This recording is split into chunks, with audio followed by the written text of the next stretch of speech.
el estricto, conciso y prometedor título de traductores. Ustedes saben que los dioses toman sus decisiones y los hombres cargan con ellas y hacen lo que pueden.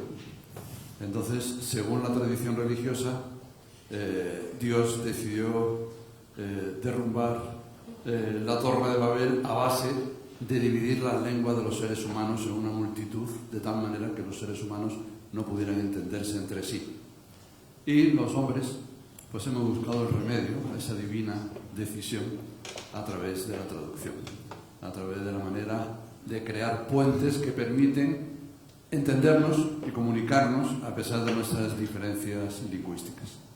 La traducción además es tan importante que, bueno, es tan importante que a veces pasa desapercibida. Yo creo que somos lo que somos y tenemos la cultura que tenemos porque existe la traducción. Si no, simplemente el flujo de conocimiento entre todo el planeta sería absolutamente imposible. Para hablar de ello, tenemos aquí a una serie de autores que son traductores y a un traductor que es autor. Porque también la traducción, yo creo que hay que reivindicar la traducción como género literario. Es decir, un traductor es también un escritor. Escribe en una lengua un texto, que es un texto, digamos, si quieres, vicario, pero es un texto suyo. Es decir, las traducciones van firmadas y no van firmadas gratuitamente, ¿no? Entonces voy a empezar la presentación. Los vínculos de los presentes en la mesa con la traducción son diversos. Los hay desde el traductor profesional hasta el escritor que traduce asiduamente, hasta los escritores que participan o propician traducciones de otros o han sido traducidos por otros. Es decir, que ahí es un abanico amplio que nos va a permitir abordar el tema de la traducción desde diversas perspectivas. En primer lugar tenemos a Héctor Abad Faciolince, escritor colombiano, nacido en Medellín, autor de novelas como Basura, de un libro que, bueno, lo califican de novela testimonial y yo no sé cómo calificarlo, y creo que como no sé cómo calificarlo, por eso me gusta particularmente, porque adoro los libros que no entran en ninguna categoría, que se llama El olvido que seremos, de la novela La oculta, que ha sido además traducido a más de 12 idiomas y que es autor de traducciones como El Cándido de Voltaire al español, de texto de Humberto Eco, de poemas de Darrell Walcott, de cuentos de Lampedusa al español o cuentos y ensayos de Calvino e Sciascia, es decir, cuentos del italiano al español.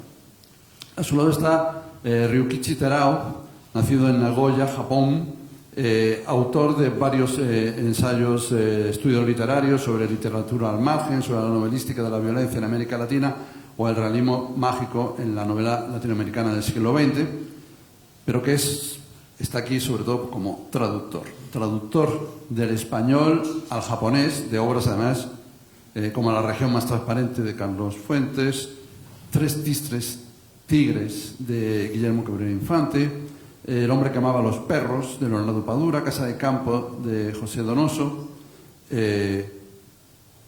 Ahora mismo, bueno, ya nos contará qué es lo que está traduciendo. Pero también es traductor a la inversa, lo cual sí que me parece de todo punto heroico. Es decir,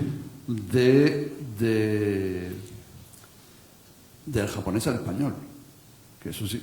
Y entonces ha traducido Encuentros secretos de Kobo Abe y Adiós, libros míos de Kezanguro Oe.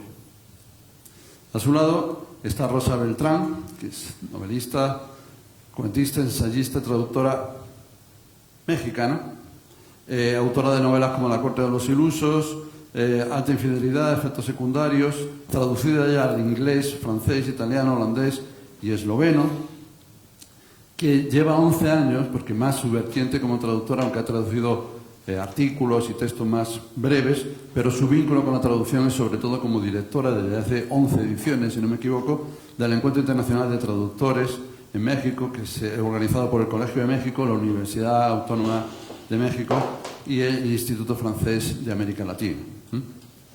A su lado está David Toscana, mexicano también, regiomontano, que es un me encanta, ¿no? Ser regiomontano, ser de Monterrey, pero no basta ser de Monterrey, es regiomontano, eso suena más potente todavía. Autor de novelas como Santa María del Circo, El último lector, Evangelia o Legaroi, que han recibido además un montón de premios, traducido a 14 idiomas, traductor asimismo de libros como La casa de los ángeles rotos, de Luis Alberto Urrea, y no se despisten cuando digo que traductor de Luis Alberto Urrea, porque aunque Luis Alberto Urrea tenga ese nombre tan absolutamente español y vasco, escribe en chicano, escribe en un inglés particular de los México-americanos, y está traducido al español por David.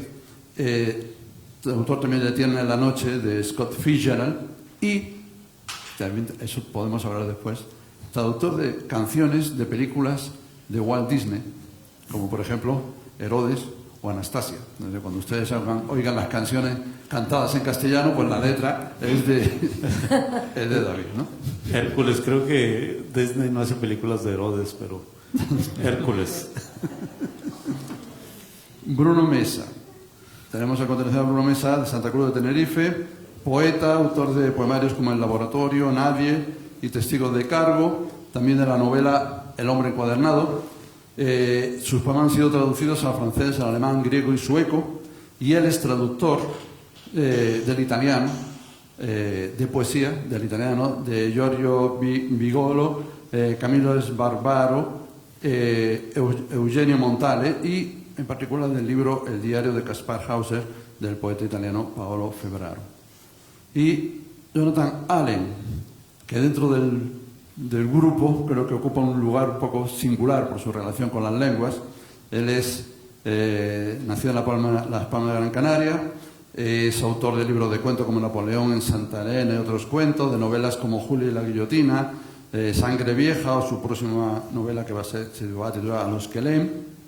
Profesor en la Universidad de Las Palmas de Gran Canaria de lengua francesa desde 1995, editor de la revista Atlántica entre el 92 y el 99, director y corrector de traducciones de la colección de viajeros científicos de Canarias, autor de la traducción de su propia obra al francés y, estás traduciendo actualmente a Balzac, si no me equivoco. Dos obras desconocidas de la parte temprana de Balzac, Van Clor y Annette le Criminel, que va a ser Valdemar el final del 2020. Valdemar. Sí. Obras que Balzac no quería reconocer como suyas, ¿no? Y decía que eran cochinadas literarias, pero son muy interesantes. Bueno, está muy bien corregir a los muertos porque además no pueden protestar. Y además Jonathan Allen, como indica claramente su castizo nombre, pues en sí mismo lleva una pluralidad idiomática porque tiene su vida dividida en dos idiomas, el inglés y el español, así que digamos que su vida es una traducción permanente. ¿Qué remedio? Bueno, ellos son los protagonistas de esta mesa. Y claro, yo empezaría arrojando la primera pregunta, que yo creo que es válida para todos, y después ya podemos ir viendo individualizadamente, pero es esto, es decir, la importancia de la traducción. Porque yo creo que a veces hoy estoy muy asombrado porque aquí en La Palma normalmente yo he organizado otras mesas sobre traducción y el público oscila entre uno y ninguno. Entonces, hoy hay mucha gente para esta mesa y verdaderamente estoy impresionado. Es la primera vez que veo que un interés real por las traducciones. Sin embargo, generalmente la traducción no está tan valorada, ¿no? Es decir, el traductor no es un poco invisible. Bueno, la importancia es para cualquiera que sea un lector, es de unas dimensiones inmensas. Es decir, gracias a los traductores hemos podido leer Las mil y una noches, hemos podido leer a Tolstoy, hemos podido leer a la mismísima Biblia. Si no hubiera traductores, e incluso un patrono de los traductores como el gran traductor de la Vulgata, pues no sé, estaríamos reducidos a nuestra propia lengua, que por grande y hermosa que sea, como es el español, pues no nos permitiría, yo que no sé ni una palabra de japonés, no nos permitiría creer que hemos leído a Kawabata, por lo menos, creer que lo hemos entendido. No podríamos haber leído los poemas de Szymborska, aunque no sepamos ni una palabra de polaco, o Anna Akhmatova sin saber ni una palabra de ruso. Entonces, yo siento una admiración profunda por los traductores. He establecido una relación de amistad con la mayoría de los traductores que han traducido mis libros, con Anne MacLean, que ha traducido mis libros al inglés, con Jos den Becker, que ha traducido los libros al neerlandés, con Albert Bensoussan, que los ha traducido al francés. Se han vuelto amigos míos conversando del ejercicio de traducir, conversando de las dificultades de la traducción. Y yo mismo, cuando empecé a traducir, lo que hice básicamente fue un ejercicio doble, un ejercicio de admiración por lo que estaba leyendo. Fue la admiración lo que me llevó a traducir a algunos autores italianos cuando yo estaba viviendo en Italia, y yo traduje antes de empezar a publicar libros. Entonces era un ejercicio, por un lado, de admiración. Yo quería traducir lo que mucho me gustaba y quería también aprender. Entonces era un ejercicio de aprendizaje. Quería saber por qué me gustaba tanto este cuento, este poema, este ensayo, y no hay una lectura más detenida, más minuciosa, más cuidadosa, si es un buen traductor, que la lectura para traducir. Entonces, en ese ejercicio de admiración y de educación, que yo trasladándolos al español estaba aprendiendo combinaciones, estaba aprendiendo picardías, tácticas, sonidos, juegos de palabras. Era un ejercicio de aprendizaje. Entonces yo creo que traducir es aprender, traducir es admirar, y traducir es traer el mundo,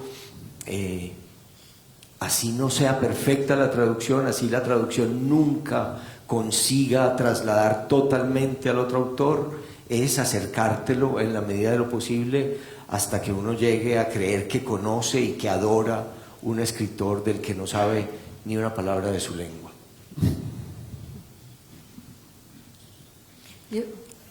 Yo coincido. Bueno, primero que nada, buenas tardes. Qué agradecida estoy de que estén aquí y, bueno, qué agradecida de que me hayan invitado, de compartir esta mesa con mis compañeros, escritores y traductores. Quizá en la segunda parte hable más de que yo no soy traductora, no sé qué hago en esta mesa. Lost in translation, un poco. ¿No estás en Japón? No, pero casi, Al estar en esta mesa me siento un poco así. Sin embargo, escribir es traducir. Pero no voy a desviar la pregunta que hiciste, qué bonita introducción. Y voy a abundar a lo que dijo Héctor Abad. No solamente es importantísimo el trabajo de un traductor, sino que es humildísimo. Las mejores traducciones son aquellas en las que ni siquiera hablamos del traductor, no reparamos en el traductor, porque pensamos que es el autor el que nos está hablando a nosotros. Tú te referiste, por ejemplo, a Tolstoy, que no conoceríamos a Tolstoy. Yo leí los diarios de Tolstoy recientemente, hace unos 7 años, traducidos por Selma Ansira, que pasó años en Yasna y Apoliana, trayendo este material que no solamente es impecable en términos de la traducción, sino que simplemente no habríamos tenido acceso a esos diarios. Y ahora está con los griegos, está con Califátides. Hay traducciones que son memorables justamente porque a veces no pensamos en el traductor, aunque lo citemos. Por ejemplo, una de mis novelas favoritas es Madame Bovary, de Flaubert, pero yo la he leído muchas veces en español y la he dado en cursos, porque me encanta hablar de esta novela que para mí tiene todos los recursos, menos el monólogo interior, en la traducción de Carmen Martín Gaite. Me parece excepcional traducción, pero además me parece enigmático, no por la obra en sí, sino porque Carmen Martín Gaite parece haberse convertido en Flaubert en el momento en que traduce, porque adquiere varios de sus tics, vamos a decir, los adopta como propios, del mismo modo que cuando leímos Memorias de Adriano, ¿no? Aunque supiéramos que las había traducido Cortázar, había traducido a Yourcenar, no pensábamos en Cortázar, pensábamos en Marguerite Yourcenar. Entonces, el mejor traductor es aquel que no se ve. Esto es impresionante, y sí, sabemos cuando nos han traducido qué trabajo tan duro, qué difícil es verter a otra lengua, porque traducir no quiere decir, es en realidad un trabajo más que de transcripción, de interpretación. Borges defendía mucho las traducciones de Poe hechas por Baudelaire. Decía que Baudelaire había mejorado a Poe, y tanto así que entonces Francia enloqueció con Edgar Allan Poe. La propia traducción de La carta robada escatima muchos elementos, pero Borges dice: el mejor traductor es el traductor que no es literal. El traductor literal es el que piensa más en el propio autor que en la obra. Es una idea romántica traducir de esta manera. En cambio, interpretar es apelar al espíritu de la obra, y me gusta mucho que Borges tenga esta idea tan casi metafísica y hable del espíritu de la obra por encima de lo que el autor quiso decir, ¿no? Entonces, por supuesto que el trabajo de los traductores es muy importante. Creo que después hablaremos de los encuentros. Yo en particular viviré agradecida toda mi vida a los traductores, porque por ellos, como dice Héctor, he podido acceder, igual que ustedes, a todas las obras de las lenguas que no conocemos, pero incluso a veces atisbar, espiar un poco en las traducciones de autores cuyas lenguas sí conocemos, porque para mí siempre fue un enigma esto de enterarme de que Gabriel García Márquez había dicho que era mejor la traducción de 100 años de soledad hecha por Gregory Rabassa que su propio original. Sea por la razón que haya sido, también ojear 100 años de soledad en inglés en la traducción de Gregory Rabassa es darse cuenta del prodigio de una gran traducción, ¿no? Entonces creo que, bueno, todo eso y mucho más es un traductor. Escuche, pero ¿cuál es el problema? Me imagino que debe ser un problema cuando no solo traduces un libro, sino que traduces un mundo y una mentalidad completamente distinta, porque claro, no es lo mismo traducir del francés al italiano, del español, incluso del ruso al inglés, es decir, estás en un universo cultural más parejo, ¿no? Pero traducir de repente El hombre que amaba a los perros, o no digo nada, Tres tristes tigres de Cabrera Infante, que no puede haber texto más recontracubano, lleno de juegos de palabras que son imposibles para los hispanohablantes, traducirlo al japonés, que es no solamente otra lengua, es casi otro planeta, ¿no? ¿O no? Bueno, me dejas perplejo con tu pregunta. Sí, espera, ¿sí? Bueno, de los que estamos presentes acá, pues yo soy el traductor más dedicado quizá, en el sentido de que traduzco más que escribo, incluso más que hablo, sí, porque yo soy hombre callado. Y bueno, lamento decir que sí, yo no sé hablar de traducción, ¿sí? O sea, yo sé traducir, bien o mal, yo no sé, ¿sí? Pero bueno, hay una frase sabia que atribuyen a George Bernard Shaw, ¿sí? El que sabe, hace, y el que no sabe, enseña, ¿sí? Yo sé traducir, prefiero traducir a hablar de traducción o enseñar a traducir. Pues mucha gente me pregunta, oye, pues ¿cómo se puede traducir un texto? No sé, siéntate cómodo, pon una computadora, el texto original a la mano, con quizás 5 o 6 diccionarios amontonados, pero bueno, o sea, no sé qué decir más. Realmente yo no sé enseñar y no sé, pero bueno, voy a tratar de contestar. Claro, japonés es un idioma que no tiene nada que ver con los idiomas occidentales, ¿sí? Ni siquiera con el chino, ¿sí? Entre chino y japonés pues existe un abismo completo, ¿sí? Y entonces la estructura gramatical es totalmente distinta. Entonces, pues como decía muy bien Rosa, citando a Borges, la traducción literal nunca sirve. ¿Sí? Hay que entender primero, ¿sí?, y expresarlo a su manera, pues en mi caso, a mi modo. No, o sea, no puedo hacer otra cosa. Por eso es que sí, o sea, no sé cómo hacerlo, o sea, es un proceso totalmente automático, pero bueno, lo que yo hago es tratar de llegar a la esencia de una obra, ¿sí? Porque en el proceso de traducción los detalles siempre se pierden, ¿sí? Preocupado demasiado por los detalles, uno nunca traduce nada, o sea, nunca termina de traducir, ¿sí? Y entonces lo que se conserva es la esencia, ¿sí? Yo creo, una buena obra en otro idioma, ¿sí?, sigue siendo bueno, ¿sí?, mientras se conserva la esencia, ¿sí? Es lo que yo procuro hacer, ¿sí? Entonces, no sé, el proceso yo no sé explicar, pero esa es la cosa. O sea, claro, tú traduces del italiano al español, pero bueno, italiano y español son idiomas hermanos. A veces funciona la traducción literal, sí. Pero bueno, en mi caso pues nunca sirve. Entonces tengo que desbaratar el texto. En ese sentido, sí, el texto que me sirvió mucho, ¿sí?, es la traducción de Tres Tristes Tigres de Guillermo Cabrera Infante, la versión inglesa, ¿sí?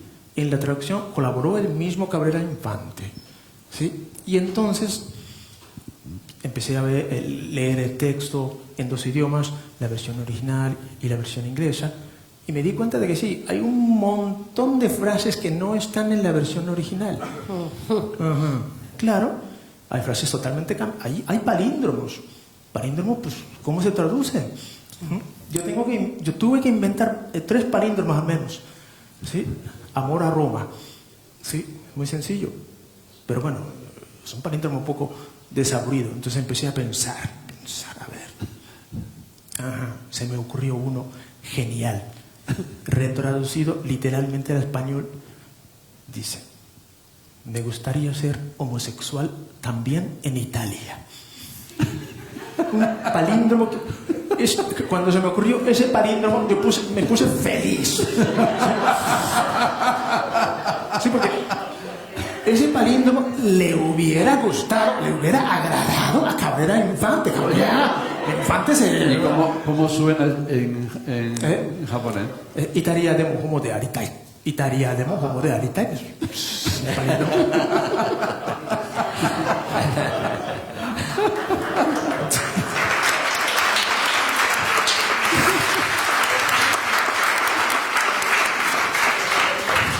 Eso sí, fue una gran lección, pues, gracias a Cabrera Infante, ¿sí? Bueno, debido a Cabrera Infante, sí, pues tuve que sufrir también. Pues, uno de los escritores que más sufrí y es el colega de Carla Suárez, Alejo Carpentier, ¿sí?, que es uno de los autores más barrocos de la literatura hispanoamericana, ¿sí? A Carpentier yo lo sufrí doblemente, sí, porque traduje El recurso del método, una novela llena de frases así enrevesados y un vocabulario particular que sí son torturas para traductores, ¿no? ¿Sí? Claro. Yo digo que sí, lo sufrí doblemente porque yo tuve que traducir la parodia que hizo Cabrera Infante, ¿sí?, de Alejo Carpentier, ¿sí? Es un texto apenas de 10 páginas, ¿sí?, pero fue una pesadilla porque aparecen palabras que jamás en mi vida volveré a ver. Pero las echarás de menos. Y curiosamente sí, terminé odiando más a Carpentier que a Cabrera Infante. Bueno, no tanto, sí, porque hace poco sí traduje los cuentos de Guerra del Tiempo, y sí, ahí sí disfruté mucho, sí, hay un cuento hermoso que se llama El Derecho de Asilo, sí, eso a mí me agradó, entonces ya no lo odio, pero bueno, así es la cosa, no sé si te contesté. Perfecto. Oye, David, y tu caso es un poco a la inversa, ¿no? Aquí tenemos el caso de Yukichi que tiene que recrear, irse a la esencia, Y tú, cuando tradujiste este texto de este autor, a ver si lo encuentro, Luis Alberto Urrea, La Casa de los Ángeles Rotos, ahí te encuentras con que estás traduciendo el inglés, pero estás traduciendo al español, tú que eres mexicano, un texto del inglés que está al mismo tiempo contaminado y conformado por tu propia lengua a la que vas a traducir, que es el hecho de que ese autor es de origen mexicano, ¿no? Entonces, supongo que debe ser bien raro traducir de esa manera, ¿no? Sí, bueno, igual, buenas tardes a todos. Y claro que si es una mesa de traducción tendríamos que decir good evening, dobre wieczór, y no sé en cuántas lenguas, no sé cómo se diga también en otras. Pero esta novela sí es un poco curiosa de traducir porque no solo tiene esta especie de contaminación del español, sino que uno sabe que muchas veces los personajes están hablando en español, el texto está en inglés, pero uno sabe que están hablando en español. Es como si el autor hubiese hecho una traducción al inglés y yo tuviera que regresarlo sí al español. Pero lo curioso de esta novela no fue tanto la traducción, sino que resultó que los editores querían hacer dos versiones. Una, que es lo mismo que nos pasaba con Walt Disney, que siempre hacíamos la versión para Latinoamérica y una versión que siempre se hacía en España, porque los españoles no quieren saber nada con nuestro español. Y entonces termino la traducción y el editor en España me dice, bueno, lo pasamos por un corrector y te tenemos unas sugerencias. Y yo dije, ¿sugerencias? Parecía que el texto tenía viruela porque por todos lados tenía rayas rojas y cambios y era una cosa que al principio me pareció simpática, después ya me fui molestando porque pues si yo ponía como la gente, los personajes son gringos y los gringos se la pasan en los coches, entonces siempre tenía que, por ejemplo, daban vuelta a la izquierda y yo ponía que viraba a la izquierda, giraba a la izquierda, torcía a la izquierda, tomaba a la izquierda. Decía, tengo toda una variedad de palabras que puedo usar y las usaba. Y entonces me decía el editor, es que aquí usamos girar. Y dije, pues, ¿son sinónimos? Sí, pero aquí usamos girar.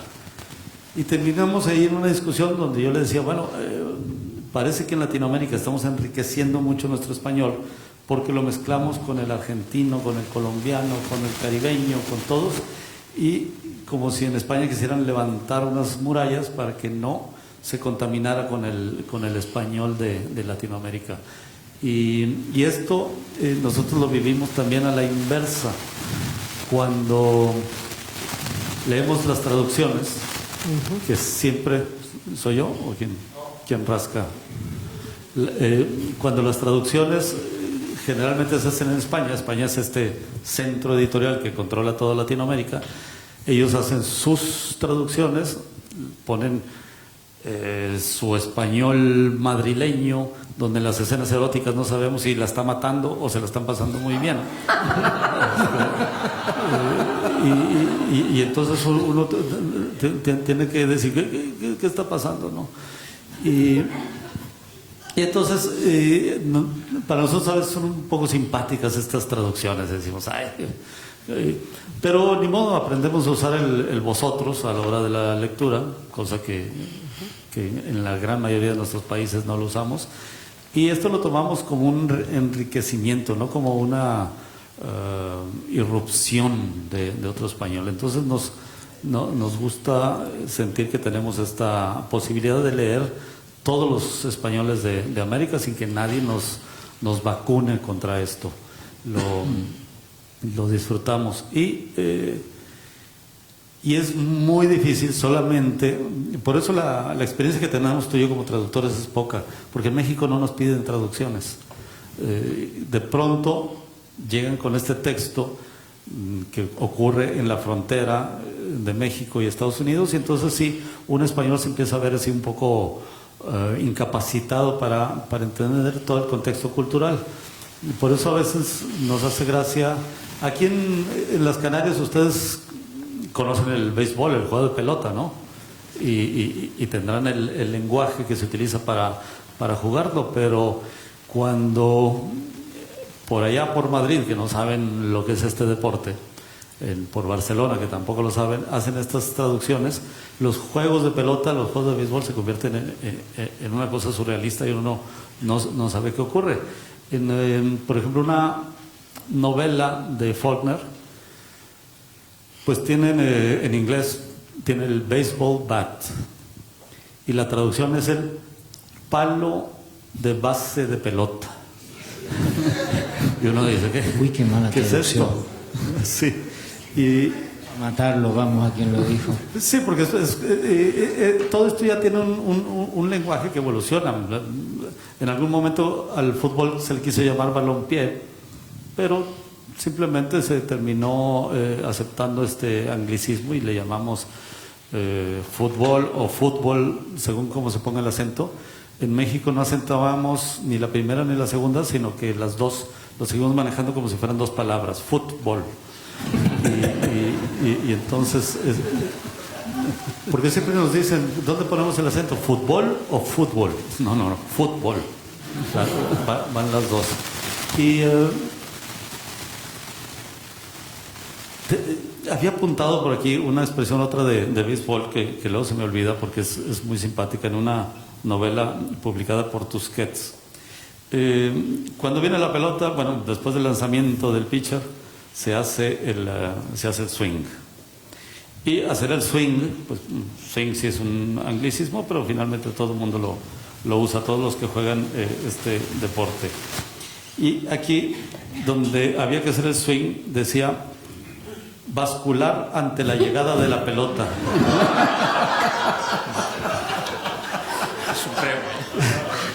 Entonces, y ya ni les digo, o sea, cuando la pelota se iba detrás de la barda, el jugador corría a casa, y tú decías, no, o sea,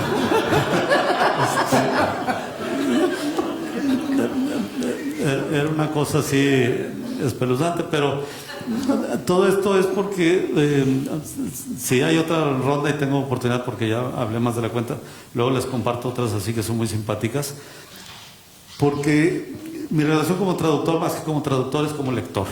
Todos los lectores tenemos esta relación, pero a mí me interesa mucho la traducción. Ahora mismo estoy leyendo 3 versiones simultáneamente de Guerra y Paz, y tengo una en inglés y 2 en español.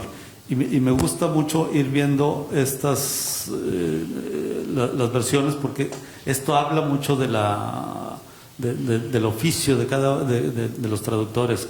Es muy bueno lo que dice Borges, de que hay que transportar el espíritu de la obra, pero ¿cómo se transporta el espíritu de la obra? O sea, Borges no hizo más que poner el problema y no la solución. Para mí el espíritu de la obra tiene mucho que ver con la textualidad, con transcribir las palabras que dijo el autor y no con inventarse otras. Al rato les platico unas palabras inventadas, les digo si hay otra ronda, pero creo que la traducción nos enseña mucho. Cuando trabajo con jóvenes autores, les digo, lean 2 versiones traducidas, por ejemplo, de La Metamorfosis. Se van a dar cuenta que no toda la prosa es igual, que hay mejor prosa, más efectiva, una un poco más, que necesita más palabras para decir lo mismo. Entonces sirve mucho para los escritores leer traducción y leer varias traducciones de una misma obra. Oye, y hablando de espíritu de la obra, me parece que pocas traducciones están más llamadas a entrar al espíritu de la obra que traducir poesía, ¿no, Bruno? Sí, a mí eso sí me parece algo verdaderamente heroico, porque los que hemos tenido que traducir prosa, que ya tenemos nuestros sufrimientos, pues cuando entras en el terreno de la poesía, ahí realmente los espacios, las distancias y la manera de llegar a ese espíritu me parece mucho más complicada, ¿no? Quizás bueno que tú compartas tu propio sufrimiento de traductor, ¿no? Sí, hay una parte de verdad en eso. Bueno, en primer lugar, buenas tardes a todos. Estoy muy de acuerdo con casi todo lo que han dicho mis compañeros. Y es cierto eso que dice. Es verdad que en la poesía, cuando se escribe y cuando se traduce, se da una complejidad a veces casi extrema. Pero creo que también tiene algo engañoso, y lo he hablado con otros traductores mucho mejores que yo en ese ámbito, que es verdad que en muchos de los textos en prosa que habrán traducido ellos, por ejemplo, y cuando he traducido yo también, encuentras complejidades incluso iguales o mayores a veces que en la poesía. En la poesía también se da un margen de libertad, digamos, que no implica que no traduzcas las palabras, sino que resulta casi imposible, digamos, traducir, por ejemplo, la música de un verso. Eso te obliga de nuevo a forzar un poco los límites. Pero no creo que hay un mito también, o cierto mito, no del todo injustificado, pero sí excesivo quizá con respecto a la idea de la traducción poética. Por ejemplo, yo me he acercado a la traducción, que es algo que habéis dicho también, especialmente lo que decía Héctor, primero, por supuesto, como lector, que es la pregunta inicial que hacías. Creo que sería una limitación inmensa para lo que somos, para lo que yo soy como lector y como escritor, si no leyera a Andrei Stasiuk, por ejemplo, si no se me entregara esa posibilidad, ese universo, si no hubiera leído, por ejemplo, a Dostoyevsky, o no hubiera leído cierta poesía, por ejemplo, no hubiera leído a Brodsky, sería casi inconcebible lo que escribo, ¿no? Y así podríamos seguir esa posibilidad. Pero como escritor, hay una frase que me encanta, creo que es de Sergio Pitol, decía que la traducción es la escuela del escritor. Decía, quizá él lo llevaba al extremo, pero creo que es cierto. Y yo, cuando me acerqué a la traducción, fue por obsesión por un autor. Siempre fue esa mi actitud, digamos. Me atraía ese autor y necesitaba. Y a veces ese autor era muy conocido, en el caso de, por ejemplo, Eugene Montale, pero también eran autores totalmente desconocidos, autores jóvenes. Febrero, en realidad, en España es totalmente desconocido, Andrea Maiolo, autores de ese tipo. Y eso me fascinaba, la posibilidad de entregar eso, lo que yo he vivido como una lectura fascinante, a mi idioma, y a la vez, por supuesto, como lector también, la posibilidad de entrar en un código lingüístico que es entrar en un universo paralelo. Lo que él ha mostrado antes con una palabra es eso, ¿no? Cuando la traducción no funciona, es una cosa ridícula, ¿no? Bueno, pero sabes que me llama la atención cuando has citado la influencia en ti de Brodsky, por ejemplo, ¿no? Sí, pero yo estaba pensando también hasta qué punto no nos influye como escritores el estilo del traductor. No hablo del estilo del autor. Es decir, porque siempre se habla, a mí me influyó Brodsky, ¿no? Pero ¿qué Brodsky te influyó? Totalmente. Si no lo lees en inglés, entonces es el peso del estilo del traductor. En el ámbito de la poesía, por ejemplo, es muy común, muy común, y hasta el punto de enfrentamientos, digamos, discutir traducciones. Por ejemplo, yo he tenido discusiones de cafetería, ¿no? La traducción de Dickinson es infame, o esta traducción de Dickinson está forzada hacia tal lugar por cuestiones estéticas, esta traducción de Dickinson sí me atrae. Yo, por ejemplo, lo he sentido con una traducción de Walcott, por ejemplo. Hablando de un idioma que no leo normalmente en original, pero que más o menos puedes tantear. Y hay traducciones que no soporto, de dejar, fascinándome Walcott, dejar el libro, por ejemplo. Y ya, bueno, en italiano es más evidente también. Pero, por ejemplo, le señalo una que es y me parece muy inteligente, David, leer diferentes traducciones es una gran enseñanza de lectura de, sobre todo, cómo ese traductor ha trasladado y el valor literario que tiene, la calidad que hay detrás de esas traducciones. Y también temporalmente, porque es verdad que las traducciones envejecen mucho y muy rápido. Cuando lees las traducciones de Cansinos, que por cierto es una persona que yo admiro muchísimo, porque fue un traductor, por lo menos como persona, como autor, quizá como traductor ha envejecido mucho, pero son traducciones ya muy modernistas, muy sobrecargadas. Y sientes ahí como tratándose de la misma obra, nadie las traduciría hoy así, nadie utilizaría esas palabras, donde hoy alguien diría plateado y le decía argentino, y así es imposible. Claro. Oye, Jonathan, en tu caso, hablábamos al principio, el hecho de que estés habitado por dos lenguas, que es como un estado de posesión. Sí, partido en dos. Pero desde niño, ¿eh? Claro. Porque mis amiguitos me decían en Las Palmas, oye, ¿esto en inglés qué es? Y yo tenía que traducir, ¿no? Y sigo así hasta el día de hoy. Es un calvario. Pero a mí, sobre ese hecho, me impresiona más el de autotraducirte. Yo creo que eso es una experiencia que sí sería muy interesante que compartieras, porque sí, estamos hablando de traducir la obra de otro, pero tú te has traducido a ti mismo, ¿no? Bueno, lo he intentado. Yo, como profesor en una facultad de traducción e interpretación, solo quisiera perfilar 3 cositas, ¿no? Que yo creo que por alusiones se relacionan bien con todo lo que se ha expresado anteriormente. Matizar que las traducciones no son cosas que suceden en el vacío en la cabeza de un único traductor en un momento X del espacio-tiempo, que están relacionadas con las épocas y las culturas y con los siglos. Eso es algo primero que tenemos que tener en cuenta. La traducción es una gran industria. Sin ella no existiría la diplomacia. Habría más guerras probablemente. La traducción ahora en Bruselas hay 2 enormes edificios donde se vierten de una lengua a otras 30 o 27, 26, todos los documentos principales que discute el Consejo de Europa. Nuestros mejores alumnos, por ejemplo, en la Universidad de Las Palmas, van a esa escuela para hacer trabajos de chinos muy ínfimos, pero para ellos es una gran experiencia. Entonces la traducción básicamente es un apartado necesario para la cultura. Yo creo que si no, no habría historia intercultural de Europa sin la traducción, ¿no? Y esto es algo de que se dan cuenta las monarquías y los estados más avanzados, ¿no? Por ejemplo, Francisco I y María de Francia deciden crear la primera escuela de traductores con Clément Marot en el siglo XVI.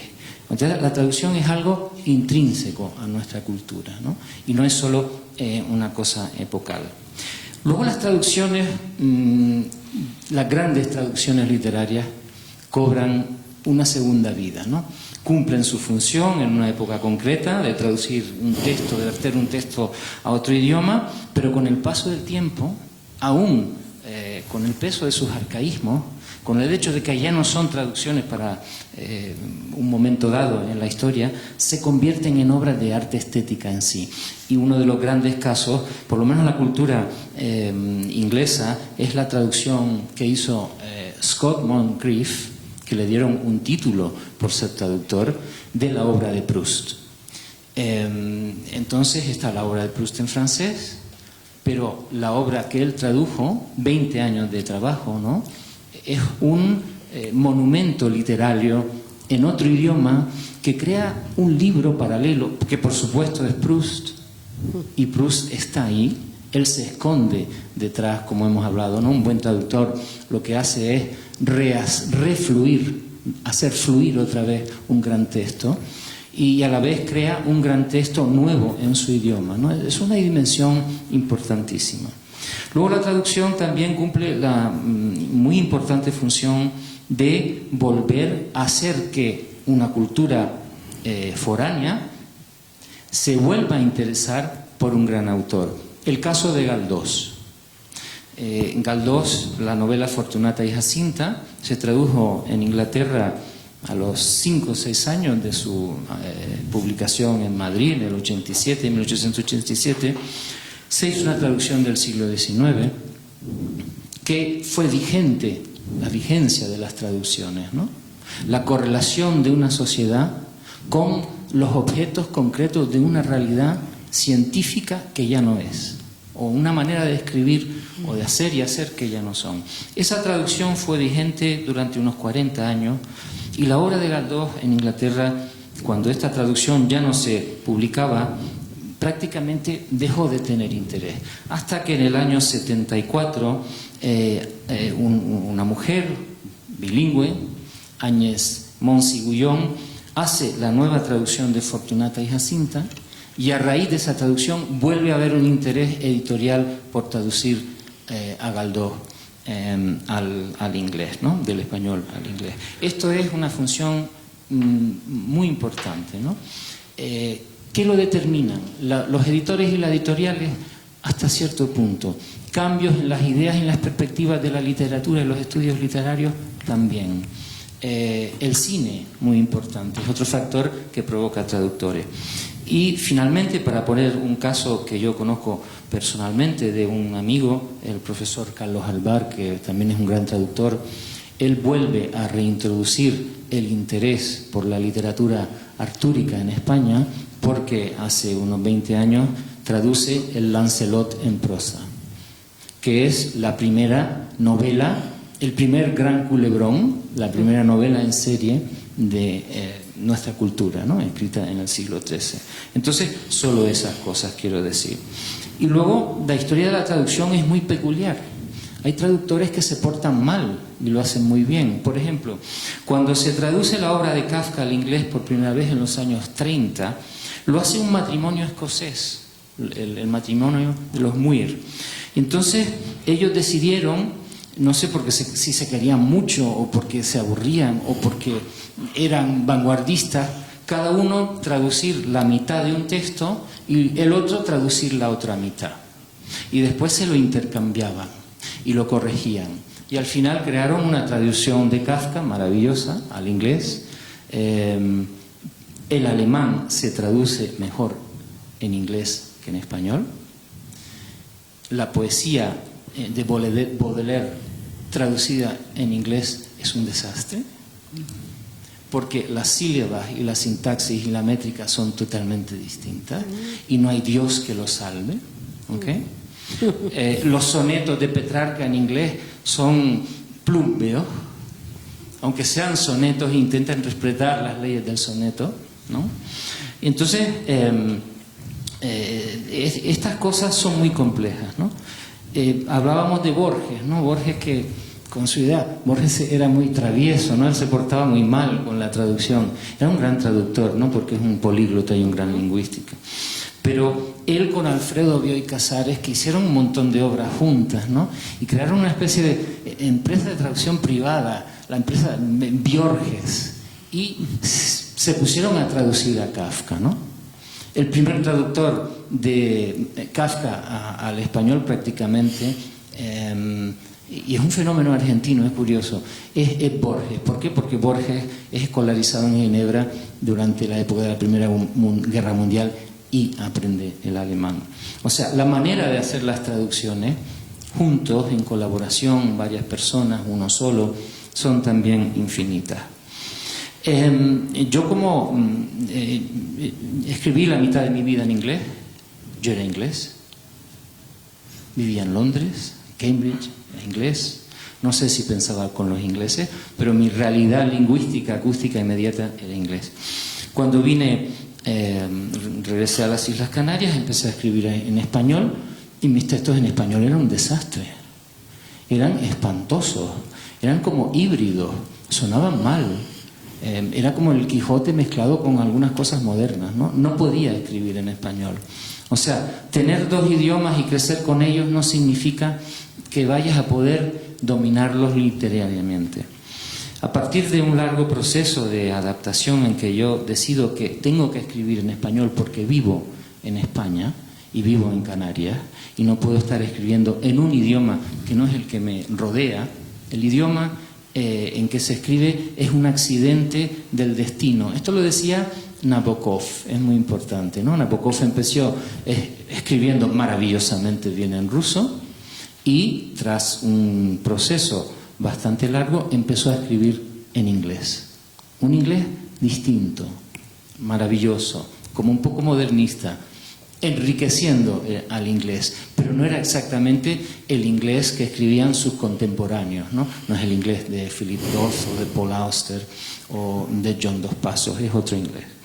Yo intenté, para ya contestar a tu pregunta, yo intenté traducirme. Vamos comiéndonos el tiempo gravemente. Ya empecé. Bien, sí. Bueno, acabo. Yo he intentado traducirme, me traduje al francés y me di cuenta que lo que había hecho no era una traducción, sino otra versión.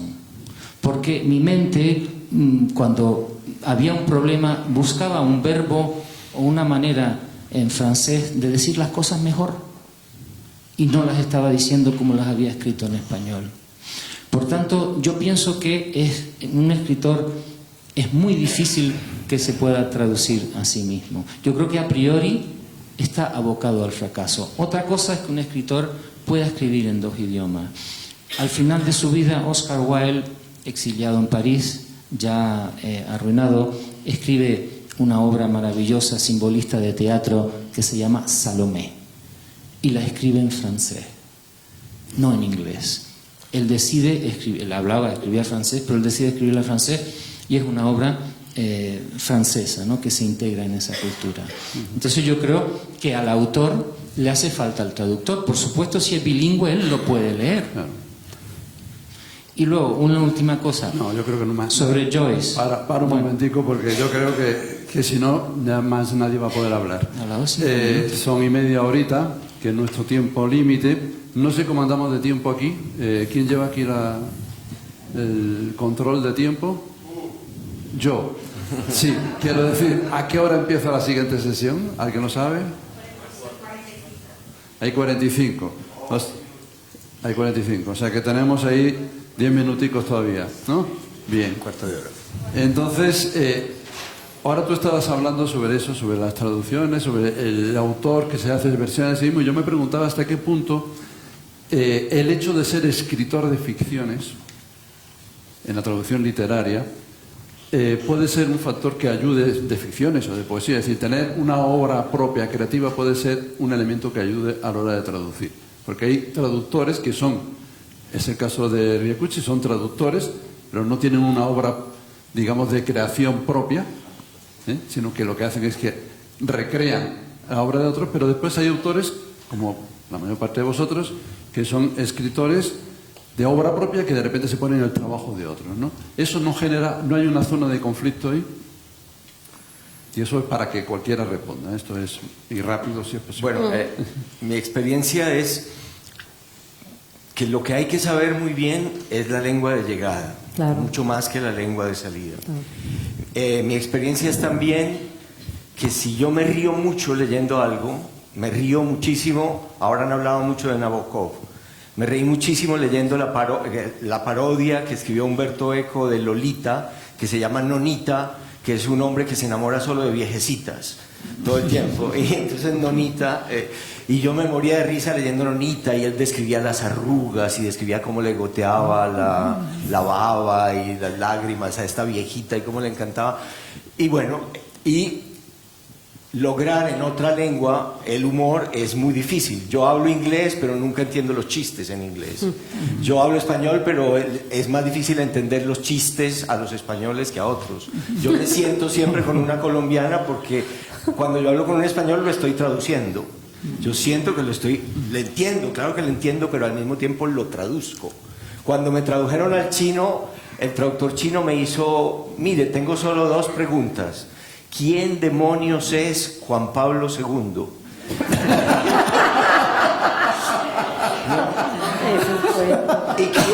¿Y quién diablos es Corín Tellado? Eran 2 cosas incomprensibles para el chino. O hay cosas intocables. Me dijo, mire, en chino su libro tiene 483.000 caracteres. Queremos quitar uno solo, o si no, no se publica el libro. ¿Cuál es? Mao. No podía mencionar a Mao. Son cosas que Pero yo he traducido, yo no sé francés, y traduje el Cándido de francés por amor, por admiración, poniendo una traducción al inglés, 2 al italiano, 3 al español, todo lo que pude. ¿Por qué? Porque en mi traducción original, la última frase del Cándido, que es «Mais il faut cultiver notre jardin», pero hay que cultivar nuestro jardín, en la traducción española parecía de lo que decía ahora Toscana, era «pero es menester labrar nuestro huerto». Sí, pues sí, pero no, entonces bueno, había que actualizarlo. Alguien decía que las traducciones envejecen. Sí, envejecen, y Voltaire escribía en lo normal de Francia. Oye, Ryukichi, y en tu caso que tú además has traído del japonés al español, creo que en colaboración con algún hispanohablante, ¿no? Pero eso, de repente convertirte en embajador de tu lengua a otra lengua, eso sí que me parece temerario. Bueno, perdona que te contradiga, Héctor, pero bueno, eso que dices de que lo más importante es la lengua de la llegada, solo se puede aplicar cuando uno traduce dentro de los idiomas europeos, ¿sí? Cuando uno traduce de japonés a español, eso no sucede. Es tan importante el conocimiento del idioma de uno como el idioma del otro. ¿Sí? Los 2 son importantes. Estoy de acuerdo contigo. Así es. Perdón. Totalmente de acuerdo. Entonces vas a abandonar tu próxima traducción al japonés. Es que yo traduzco por otros motivos, sí, pero no, soy un traductor irresponsable. No responsable como Ricky. No, tiene razón. Yo tampoco soy tan responsable, así que sí, yo me divierto mucho.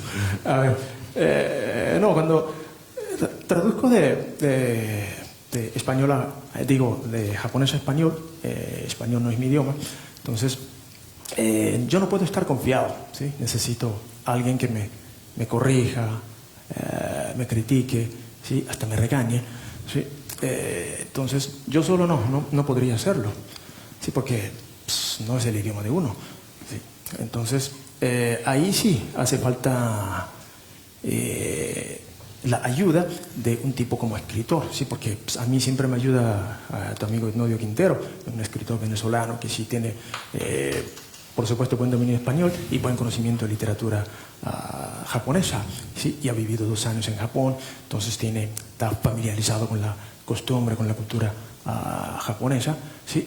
Y hasta sí, varias veces me ha corregido, ¿sí? Cuando cometo errores de interpretación, ¿sí? Aunque yo traduzco de mi propio idioma, que supuestamente tengo buen dominio de japonés, aún así cometo errores de interpretación. Y eso a veces me corrige un hispanohablante. Sí. Bueno, aparte, pero bueno, no sé si... Bueno, yo creo que como tenemos 5 minuticos más, no sé si abrir un turno, porque a lo mejor, me imagino que preguntas hablar, porque hay tema de sobra. Ahí, por parte del público, ¿alguien quiere preguntar algo? Yo quiero decir una cosa respecto a lo que se preguntó en la mesa, ¿no? Yo creo que Borges no solo planteó el problema de la traducción, sino que solucionó el problema de la traducción, ¿no? Correcto. Como dijo Jonathan Allen, Borges fue un grandísimo traductor. Por ejemplo, fue el primero que tradujo poesía expresionista alemana, porque aprendió alemán exclusivamente en el 14, cuando se fue a la... Bueno, la verdad es que aprendió alemán por una obsesión suya, que se convirtió en una obsesión para toda su vida, y era leer a Schopenhauer en alemán. Él es el gran Schopenhaueriano de la lengua española, como sabemos, ¿verdad? Pero tradujo franceses, tradujo clásicos ingleses, tradujo norteamericanos, tradujo a casi todos los poetas contemporáneos del americano inglés, entre otras cosas porque él necesitaba esas traducciones para la revista en la que él trabajaba. Discúlpame, preguntita. Sí, no. Entonces, si es preguntita, vale, sí. No, es un comentario, más que Entonces, bueno, perdóname. pregunta. ¿Alguna pregunta? Una pregunta. ¿Alguna pregunta que sea pregunta? Sí. Yo quiero preguntarle a David Toscana los otros ejemplos que traía. Les voy a decir uno que me inquieta mucho. Es Shakespeare, traducido por Marcelino Menéndez Pidal. En la obra de Otelo hay una frase que se puede traducir tan limpiamente del inglés al español porque tiene influencia latina. Dice en inglés, y lo dice Casio, dice: reputation, reputation, reputation. Oh, I've lost my reputation. I've lost the immortal part of myself. And all that remains is bestial. Reputation, Yago. My reputation. Entonces dijo, 6 veces dijo reputación. Se traduce literalmente reputación, reputación, reputación. Oh, he perdido mi reputación. He perdido la parte inmortal de mi ser y todo lo que resta es bestial. Reputación, Yago, mi reputación. Así es como se traduce. Pero Menéndez Pidal, que ya lo perdí. Es que no quiere que lo leas. No, Menéndez Pidal en la tumba te ha hecho perder el papel, fíjate. Aquí está. Desde el prólogo nos avisa, por aquí lo apunté, dice que trata de evitar las aberraciones contra el buen gusto en que incurre el poeta. Y entonces, inicial, reputation, dice: he perdido la fama el buen nombre, lo más espiritual y puro de mi ser. Nada de esto dice el texto. Y solo me queda la parte brutal, ni siquiera dice bestial, dice brutal. El buen nombre, Yago, el buen nombre. Sí. Y entonces uno se queda así, pero sí, bueno, soy coleccionista de este tipo de cosas. Pero solamente para terminar aquí les voy a decir, ustedes también son traductores. Por ejemplo, cuando se lee Shakespeare, cuando yo leo este texto, para mí Casio está furioso consigo mismo y dice reputation, y está así. Pero lo veo generalmente en el teatro y está llorando. Reputation. Y entonces ahí también cada lector hace su traducción. El texto literario no nos habla completamente. Y el lector siempre no solo es un traductor de una lengua a otra, sino que es del texto que siempre está traduciendo a la propia realidad que se forma en la cabeza. Bueno, para acabar, por mucho que conozcamos bien el idioma A y el idioma B, la traducción tiene sus límites. Yo recuerdo un ejercicio de traductores en la antigua licenciatura que tuvimos que traducir un pasaje de Dublineses de Joyce. Y yo les puse el final de una página, claro, sin haberla leído bien. Porque en ella, en un pub en que beben, en toda la literatura de Joyce beben constantemente, los irlandeses beben mucho, los celtas, ¿no? Los ingleses también son celtas, pero a media. Entonces hay un momento ya cuando el pub cierra sus puertas y empiezan a beber y siguen bebiendo hasta amanecer, que se convierte en una sesión de wanking, to wank, que es masturbarse. Y empieza una secuencia de verbos en inglés, en que la humedad es progresiva e incontenible, y los orgasmos también de estos hombres. Wank, dank, sank. Mis pobres alumnos me mandaban email, me decían, profe, ¿cómo decimos esto? Porque masturbarse suena como muy técnico, ¿verdad? Ponemos a hacernos una paja. Y digo, sí, bien, buena idea. Al cabo de otro rato, otro email, profe, es que paja rima con cosas raras, rima con laja, rima con saca, no podemos seguir. No había manera de traducirlo. Entonces la traducción también llega a veces a no poder traducir las bromas y las cosas raras. Bueno, digamos que ahí siempre está, cuando se traduce se anda en el límite entre lo posible, el límite del idioma, de la lengua, de la comunicación, ¿no? Bueno, aquí ahora hemos compartido esta horita, me hacen señas, aspaviento, de amenazas de muerte para que terminemos, así que muchísimas gracias a los participantes.